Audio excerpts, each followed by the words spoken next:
तारीख को तोड़ेगा भारत, गलतफहमी मत पालो पाक।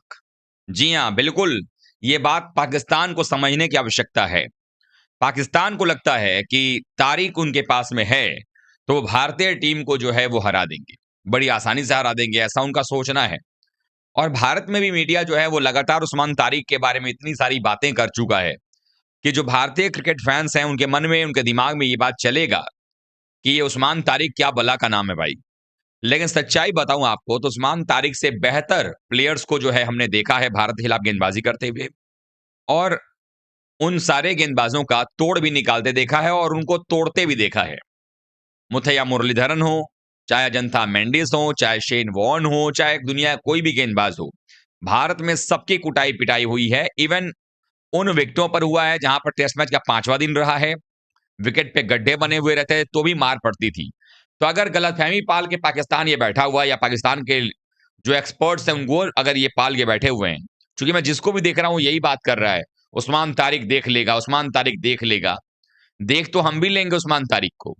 एक्चुअली उस्मान तारिक ने जो अभी तक गेंदबाजी की है, आप सबको मालूम है कि ऑस्ट्रेलिया की जो टीम है, वो कितनी अच्छा स्पिन खेलती है, हम सबको पता है। उसके अलावा हमने उनको देखा हुआ है कि भाई यूएसए खिलाफ विकेट निकाला, और उनके खिलाफ जो है अगर आप शॉट खेलने नहीं जाओगे, तो विकेट उसको मिलने से रहा।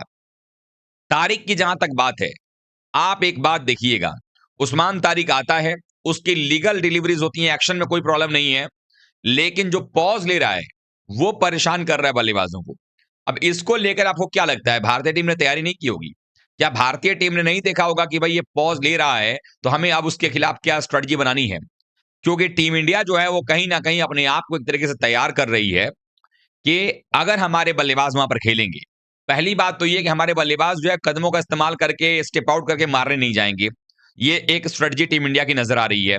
दूसरी बात ये है कि हमारे पास जो 3-4 प्लेयर्स हैं, वो क्रीज से बहुत बेहतरीन खेलते हैं। जैसे कि आप हार्दिक पांड्या को देख लीजिए, वो खड़े-खड़े शॉट्स लगा देते हैं बाउंड्री के बाहर। वो कभी जल्दी आप उनको, मुझे नहीं याद आता है कि हार्दिक पांड्या को कब हमने स्पिनर्स के खिलाफ एकदम स्टेप आउट करके छक्का मारते देखा है। बहुत कम, रेयरेस्ट ऑफ रेयर जो है वो परफॉर्मेंस करते हैं इस तरीके का, जहां स्टेप आउट करके स्पिनर को छक्का मारने आता है। वो खड़े-खड़े मारते हैं छक्का। अभिषेक शर्मा स्टेप आउट करते हैं पेसर्स को, स्पिनर्स भी करते हैं, लेकिन उनके पास ताकत इतनी है कि अगर वो क्रीज में खड़े रहे तो वहीं से मार सकते हैं। ईशान किशन के पास में स्वीप शॉट्स जो है बड़े शानदार हैं, वो यहां पर इस्तेमाल कर सकते हैं उस्मान तारिक के खिलाफ में बतौर सलामी बल्लेबाज। उसके अलावा नंबर 3 और नंबर 4 जो हमारा बल्लेबाज है, तिलक वर्मा स्पिन बहुत ही शानदार खेलते हैं। उनके पास वो स्वीप और रिवर्स स्वीप है। सूर्य कुमार यादव के पास तो न जाने कितने प्रकार के स्वीप हैं स्पिनर्स के खिलाफ खेलने के लिए। तो अगर आप देखेंगे कि उस्मान तारिक ने जो गेंदबाजी अभी तक की है दुनिया भर में, वो अलग-अलग टीमों के खिलाफ की है, या तो उनको स्पिन खेलने आता नहीं है, विदेशी प्लेयर्स हैं, या फिर उनको वो शॉट्स खेलने नहीं आते हैं जो शॉट्स इनके पास में हैं। और कोलंबो के मैदान पर हमें पता है कि बाउंड्री बड़ी है, स्क्वायर्स भी यहाँ पर बड़े हैं। तो अगर आप हिट लगाओगे और अगर आप दोहरे मन में रहोगे कि यार इसको बाउंड्री के बाहर पहुंचाऊं ना पहुंचाऊं, तो वहां परेशानी आपके लिए हो सकती है। लेकिन टीम इंडिया के जो खिलाड़ी हैं, वो दोहरे मन में नहीं रहते हैं। अब आप शिवम दुबे का एग्जाम्पल ले लीजिए। शिवम दुबे, बहुत कम ऐसा होता है कि वो क्रीज के बाहर निकले छक्का मारने जाते हैं। शिवम दुबे को आपने देखा होगा कि वो क्रीज की गहराई का इस्तेमाल करते हैं। आप स्पिनर को 2 तरीके से खेलते हो, या तो कदमों का इस्तेमाल करके आप गेंद की पिच तक पहुंचते हो, वहां से आप गेंद को उठाते हो, या फिर आप गेंद का इंतजार करते हो अपने पास आने का, और आप क्रीज की गहराई में जाकर गेंद को शॉट बना लेते हो। उस्मान तारिक जो है वो ज्यादातर गेंदें जो है फ्लाइट फेंकता है, स्पीड स्पीड जो उसका कम रहता है, वो आगे की तरफ डालते हैं। वहां पे अगर रीच रहा तो कदमों का इस्तेमाल जो है सिर्फ क्रीज में रहते हुए भी आगे करके छक्का मारा जा सकता है, या फिर बैकफुट पर जाकर के गेंद को शॉट बना करके। शिवम दुबे एक ऐसे खिलाड़ी हैं जो बहुत लंबी लंबी बाउंड्री क्लियर करते हैं। अभी पिछले ही मैच में आपने देखा होगा कि हार्दिक पांड्या ने जो है वो, ये शिवम दुबे ने 107 मीटर का छक्का मारा, हार्दिक पांड्या ने 109 मीटर का छक्का मार दिया। अब 109 मीटर या 100 मीटर या 90 मीटर की बाउंड्री तो नहीं है। हाँ, बाउंड्री बड़ी ज़रूर है, 80 मीटर, 84 मीटर की स्ट्रेट बाउंड्री है। स्क्वायर बाउंड्री भी 70 मीटर के आसपास की है। जो पॉकेट साइज बाउंड्रीज़ हैं, स्क्वायर के काऊ कॉर्नर्स के इलाके में, वो भी जो है 80 मीटर के आसपास, 78 मीटर, 76 मीटर की हैं। तो बाउंड्री बड़ा है। तो ये बाउंड्री बड़ा सिर्फ भारतीय बल्लेबाजों के लिए नहीं है, पाकिस्तानियों के लिए भी है। तो अगर पाकिस्तानियों को इस बात का इल्म है और ये उनको लगता है कि हमारे उस्मान तारिक जो है बहुत कमाल कर देंगे, तो टीम इंडिया की स्ट्रेटजी साफ रहेगी। भारत ने इनके बाकी स्पिनर्स को पहले भी खेला हुआ है। ये एक नया लड़का है जो गेंदबाजी करने के लिए आया है, और इस गेंदबाज के पास में क्वालिटी जो है वो ये है, वेरिएशंस ज्यादा, कि ये आके रुक जाता है, ऐसे बॉल करके रुक जाएगा फिर बॉल डालेगा। यानी वो आपका ट्रिगर्ड मोमेंट ऑब्जर्व करना चाहता है, देखना चाहता है कि आप करने क्या वाले हो।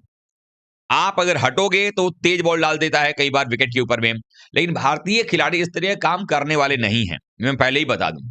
तो जो ये उस्मान तारिक को लेकर के हवा मचा हुआ है, ये सारा हवा चलता रहे और पता चले कि उस्मान तारिक को पाकिस्तान खिलाया ही ना, तो उनको भी कहीं ना कहीं इस बात का इल्म होगा कि अगर हम खिला देते हैं तो ये भारतीय प्लेयर से बहुत मार मारेंगे।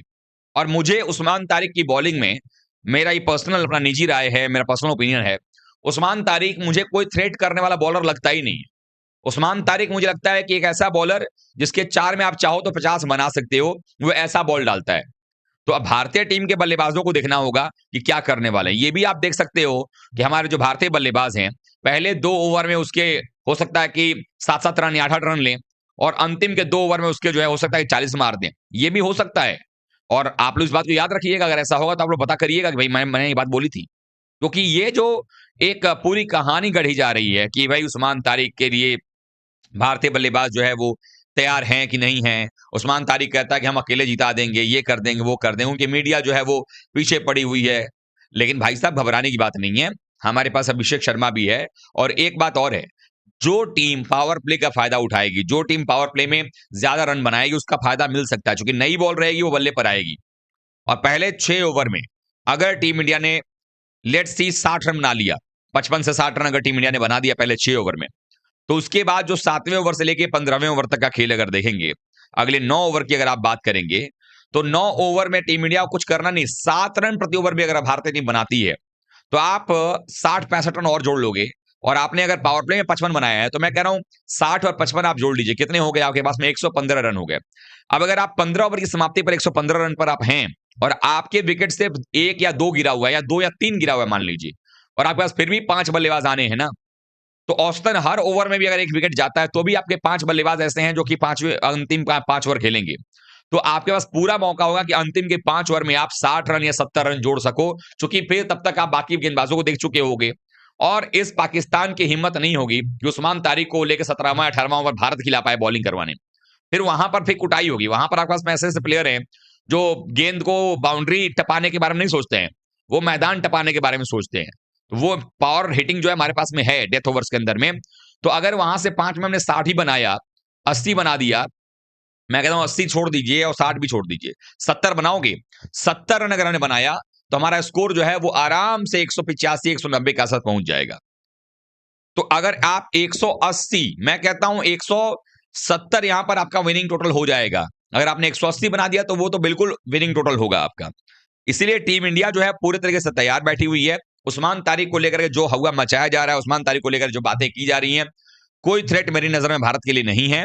हमारी टीम तैयार है और आप देखिएगा पाकिस्तान के खिलाफ हम फिर से जीतेंगे और इस बार 8-1 यानी 8-1 जो है होने जा रहा है और पाकिस्तानियों के मुंह पे तमाचा लगने वाला है। उस्मान तारिक का जो थ्रेट है, वो इसी मुकाबले के साथ ही उस्मान तारिक क्रिकेट की दुनिया से गायब होने वाला है। मिलते हैं एक बार फिर से। Thank you so much.